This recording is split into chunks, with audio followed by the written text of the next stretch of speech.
Pernikahan berdarah. Anggota fraksi Gerindra DPRD Lampung tak sengaja tembak warga saat upacara adat. Tak sengaja menembak warga di pernikahan Desa Mataram Ilir, Kecamatan Seputi, Surabaya. Anggota DPRD Lampung dari fraksi Gerindra MKD menyerahkan diri ke Polres Lampung. Hal ini dibenarkan Kasih Humas Polres Lampung Tengah AKP Sayyidina Ali Minggu 7 Juli 2024. Ia mengatakan saat tengah diproses, memang benar saat ini kasus tersebut kami tangani dan sedang dalam proses, ujarnya. Adapun kronologisnya, kejadian bermula saat MKD datang ke acara pernikahan sebagai tokoh adat. Dia memimpin upacara menyambut pihak besan tersebut.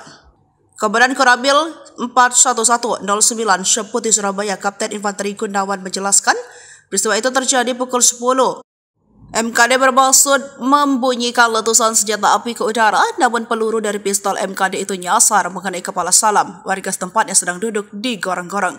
Kabid Humas Polda Lampung Komisaris Besar Umi Fadilah menambahkan, anggota DPRD Lampung Tengah berinisial MSD tak sengaja melepaskan tembakan mengenai korban.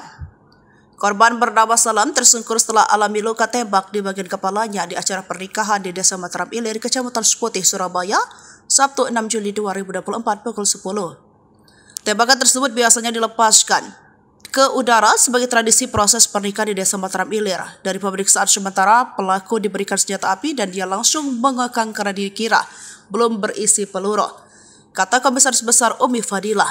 Namun ternyata senjata itu sudah terisi peluru dan saat itu peluru mengenai korban yang saat itu duduk di kursi di depan MSM. Korban lalu terjatuh dengan darah mengucur di kepala. Terkena tembakan, jarak dari tempat duduk dengan pelaku berdiri sekitar 15 hingga 20 meter. Sempat dibawa dan dirawat namun meninggal, kata Umi Fadilah.